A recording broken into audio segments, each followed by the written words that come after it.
Edwin വൈബ്സിൻ്റെ ഇന്നത്തെ പുതിയ വീഡിയോയിലേക്ക് എൻ്റെ എല്ലാ കൂട്ടുകാർക്കും സ്വാഗതം. എല്ലാവരും സുഖവും സന്തോഷവുമായി ഇരിക്കണോ അല്ലേ? അപ്പോൾ ഇന്ന് നമുക്കൊരു പുതിയ അതിഥി എത്തിയിട്ടുണ്ട് കേട്ടോ. ഒരു 4 മണിയൊക്കെ ആവാറായപ്പോഴാണ് എത്തിയത്. എഡ്വിൻ സ്കൂൾ വിട്ട് വന്ന ആ സമയത്താട്ടോ എത്തിയത്. അതുകൊണ്ട് എഡ്വിനും അതിഥിനെയും ഒന്ന് കാണാൻ കഴിഞ്ഞു.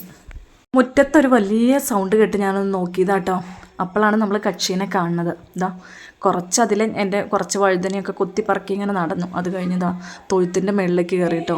അപ്പോൾ നമ്മുടെ അനക്കം കേട്ടത് പെട്ടെന്ന് അങ്ങ് പോകും കേട്ടോ.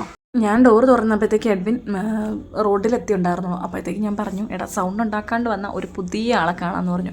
അവനതുകൊണ്ട് പതിയെ വന്നതുകൊണ്ട് കണ്ടു കേട്ടോ. അപ്പോൾ ഞാനും പതിയെ ഒന്ന് പോയി കേട്ടോ വീഡിയോ എടുക്കണത്. നമ്മുടെ സൗണ്ട് കേട്ട അപ്പം തന്നെ ഓടിപ്പോവേ. അപ്പോൾ കുറച്ച് നേരം ഇവിടെ ചുറ്റിപ്പറ്റിയൊക്കെ നടന്നു. പിന്നെ എഡ്വിൻ ഇങ്ങോട്ട് നീങ്ങി വന്നതേ സൗണ്ട് കേട്ട് അത് പോകാൻ തുടങ്ങി കേട്ടോ. ഇതാണ്ടോ, എന്നാലും നമുക്ക് നല്ല ക്ലിയർ ആയിട്ട് കാണാനൊക്കെ പറ്റിയേ. പക്ഷെ നമ്മുടെ പൊന്നൂസ് ഉറങ്ങുമായിരുന്നു കേട്ടോ. അതുകൊണ്ട് പൊന്നൂസിന് മയിൽ മിസ്സായി. പക്ഷെ ഞാൻ വീട്ടിൽ പോകുമ്പോൾ അവിടെ ഇങ്ങനെ കുറേയൊക്കെ വന്ന് കാണാറുണ്ട് കേട്ടോ. അപ്പോൾ അതുകൊണ്ട് പിന്നെ അവൾ കണ്ടിട്ടുള്ളതായതുകൊണ്ട് അവൾക്ക് വിഷയമില്ലായിരിക്കും. Good evening.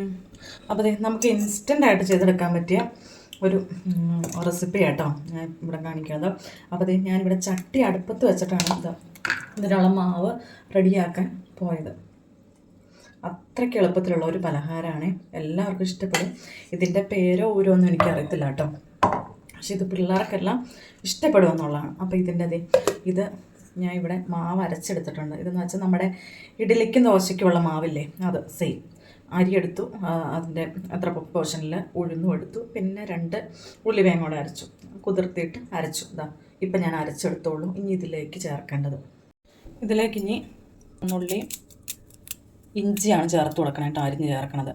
നമ്മുടെ ഇഷ്ടത്തിനനുസരിച്ച് ഇഞ്ചിയും അതിൻ്റെ ടേസ്റ്റും ഒക്കെ ഇഷ്ടമുള്ളവർക്ക് വെച്ചാൽ കൂടുതലിടാം. ഞാൻ ഒത്തിരി ചേർക്കണില്ല, കാരണം നമ്മുടെ മക്കൾക്കും കൂടെ വേണ്ടതല്ലോ. അതുകൊണ്ട് ഉള്ളി ഞാൻ 2 ചുള ഇട്ടിട്ടുള്ളൂ. ഉള്ളി ഒരു 2-3 ചുളയൊക്കെ വേണമെങ്കിൽ ഇടാം കേട്ടോ. അതുപോലെ തന്നെ ഇത്തിരി ഇഞ്ചി ഞാൻ ഒത്തിരി ഇടണില്ല.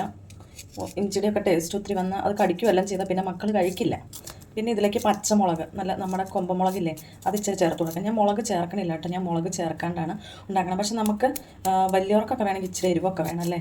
അപ്പോൾ അങ്ങനെ പിള്ളേർക്കൊന്നും അല്ല, മുതിർന്നവർക്കാണെങ്കിൽ പച്ചമുളകൊക്കെ ഇട്ട് നന്നായിട്ട് അരിഞ്ഞിട്ട് ചേർക്കണം കേട്ടോ.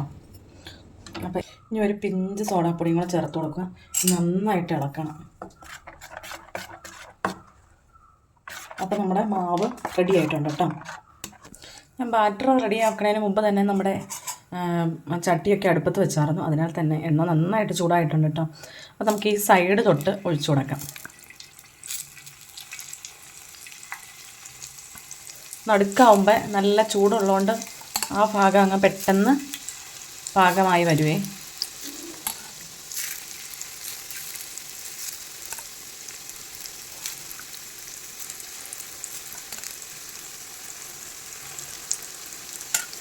ഇത് ഒഴിക്കുമ്പോൾ തീയൊക്കെ നല്ല ഹൈ ഫ്ലെയിമിലിട്ട് ഒഴിക്കണം കേട്ടോ. അപ്പോൾ നന്നായിട്ട് പൊന്തിയൊക്കെ വന്നിട്ടുണ്ട്. ഒരു വശം പാകമായാൽ നമുക്കിങ്ങോട്ട് തിരിച്ച് മറിച്ചിടണേ. ഉണ്ടോ, ഒട്ടിപ്പിടിക്കണമൊന്നുമില്ല, ഒരു വിഷയമില്ല. അങ്ങനെ ഒരു പേടിയൊന്നും വേണ്ട കേട്ടോ. നമ്മുടെ കുഞ്ഞു മക്കൾക്ക് പോലും ഞാൻ ഇവിടെ ഇതിന് മുമ്പ് ഉണ്ടാക്കാറുള്ളതാണ്. അതുകൊണ്ട് അപ്പോൾ ഇങ്ങനെ അറിയത്തില്ലാത്തവരുണ്ടെങ്കിൽ ഉണ്ടാക്കിക്കോട്ടെ എന്ന് കരുതിയാണ് ഞാൻ ഒന്ന് നിങ്ങളിലേക്കും എൻ്റെ ഒരു അറിവ് ഷെയർ ചെയ്യണേ. എനിക്കിതിൻ്റെ പേരൊന്നും അറിയത്തില്ല കേട്ടോ. ഞാനിങ്ങനെ ഒന്ന് കണ്ട് ഉണ്ടാക്കി നോക്കിയതാണ്. ഇതിൻ്റെ ഉള്ളൊക്കെ നല്ല സോഫ്റ്റായിട്ടിരിക്കും കേട്ടോ. നമുക്ക് പെട്ടെന്ന് ഇപ്പം നമ്മൾ വേറെ എന്തിനെങ്കിലും ഇപ്പോൾ വൈകുന്നേരമൊക്കെ പിള്ളേർ സ്കൂൾ വിട്ട് വരുമ്പോഴത്തേക്ക് നമ്മൾ വേറെ ഒന്നിനും ഉണ്ടാക്കി വെച്ചില്ലെങ്കിൽ നമുക്ക് പെട്ടെന്നൊന്നും ഉണ്ടാക്കാൻ പറ്റിയൊരു ഇതാട്ടോ. നമ്മുടെ സ്നാക്കൊക്കെ കുക്കായിട്ടുണ്ട്.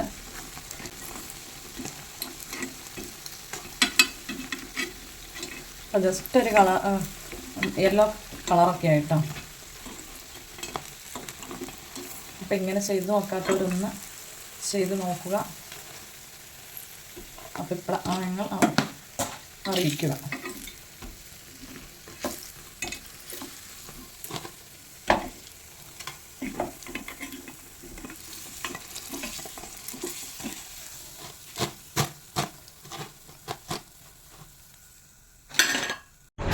അപ്പം നമ്മുടെ സ്നാക്കും ഇവിടെ റെഡി ആയിട്ടുണ്ട്. മാവ് അരക്കലും കഴിഞ്ഞു, ഉണ്ടാക്കലും കഴിഞ്ഞു. ആകെ ഒരു 10 മിനിറ്റ് മതി കേട്ടോ. അപ്പോൾ നിങ്ങളൊന്ന് ട്രൈ ചെയ്ത് നോക്കണം. എന്നിട്ട് നിങ്ങളുടെ അഭിപ്രായങ്ങളൊന്ന് കമൻസിലിടണം കേട്ടോ. അപ്പോൾ എല്ലാവർക്കും ബൈ.